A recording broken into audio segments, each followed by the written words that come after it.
Standard 12th, Subject Physics, 10th chapter, Magnetic Fields due to Electric Current. From the chapter, let us see the force of attraction between two long parallel wires. So in order to obtain the expression for this force, let us consider two wires, wire 1 and wire 2, which will be long and kept parallel, separated by distance d. Let I1 and I2 be the currents flowing through wire 1 and wire 2 respectively. Now we know that when an electric current is passed through any conductor, magnetic field is produced around it. So when current I1 is passed through wire 1, it will produce magnetic field around it, and in that magnetic field wire 2 will be placed.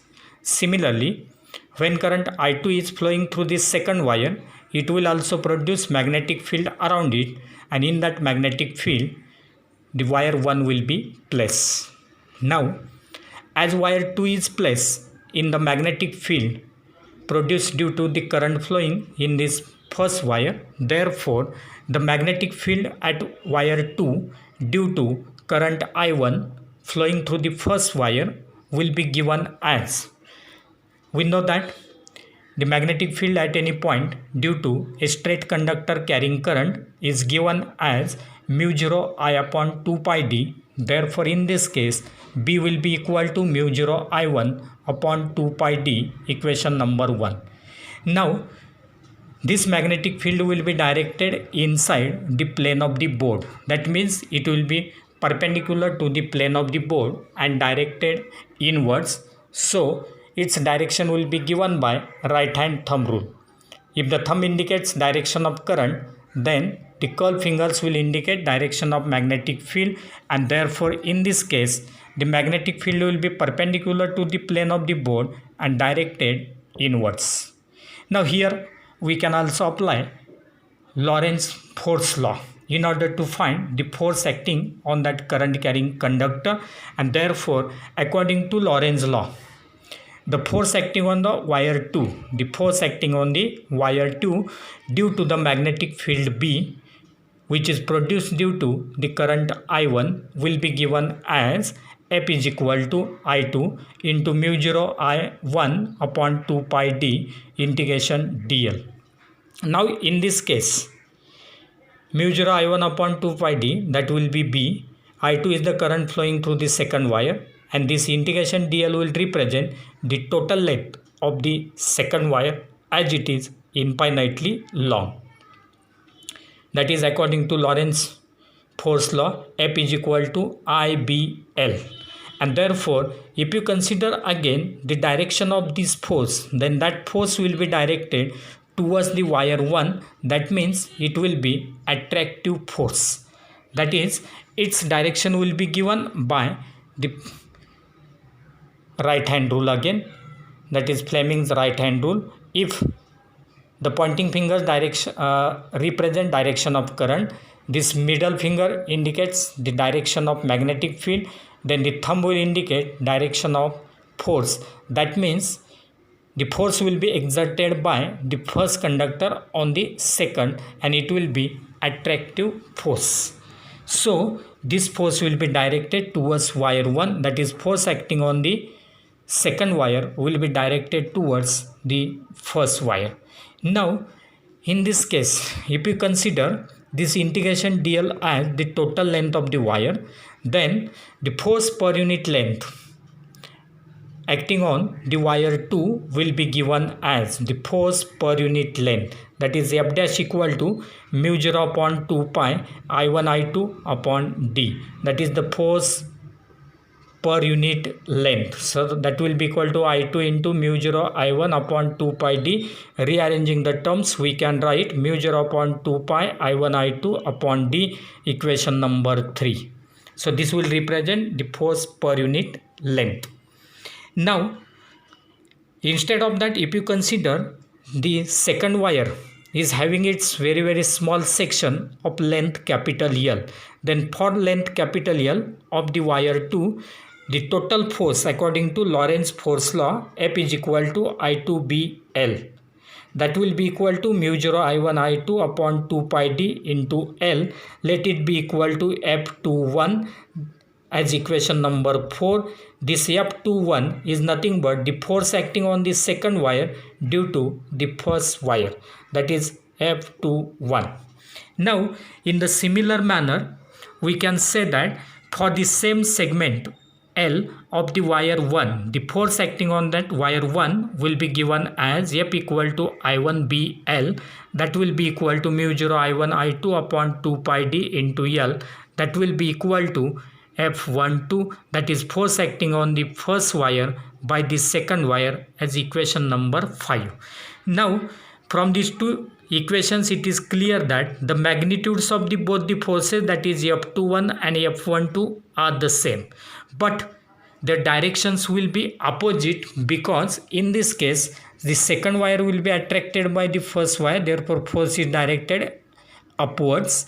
Now in the second case this first wire will be attracted by the second wire, that force will be directed in the opposite direction, and therefore F12 and F21, these two forces will be equal in magnitude but opposite in direction, and hence we can write here F21 equal to minus F12, that is their magnitudes are same but their directions are opposite, and therefore in general the force per unit length we can write from these equations force per unit length, that is F by L. F dash equal to F by L will be equal to mu 0 upon 2 pi I1 I2 upon D, equation number 6. So this equation will give us the force per unit length acting on both of the conductors or the wires. Now from this it is clear that if the forces are, if you consider the forces will be attractive only when the currents are flowing in the same direction, that is currents are parallel, and these forces will be repulsive only when these currents will be flowing in the opposite direction. That means we can state one more conclusion here, that the parallel currents, that is the currents are flowing in the same direction, these parallel currents will attract the wires, and the anti-parallel, that is opposite currents, will repel the conductors, and therefore parallel currents attract while anti-parallel currents repel the conductors. And now let us go for next point, that is the magnetic field produced by a current in a circular arc of a wire. Circular arc of a wire. If you consider like this any circular arc of any wire, that is AB represents the circular arc of a wire. It carries current I from A to B. Now the angle subtended at this point O is equal to d theta. Now this arc will be a very small part of a circle. If you consider this circle which includes this part AB of that wire, then the center of the circle will be O and radius of that circle will be equal to R, and this will be the small arc of that circle, that is AB. And therefore here if you consider this length of the arc, that is equal to, for simplicity, it is equal to dl, then this length of the arc will be equal to dl, central angle will be equal to d theta here, and r will be the radius for that arc. Here we can apply Biot-Savart's law, because this is the current carrying element, and at this point O, what will be the magnetic field produced due to this current carrying element, which is here arc AB.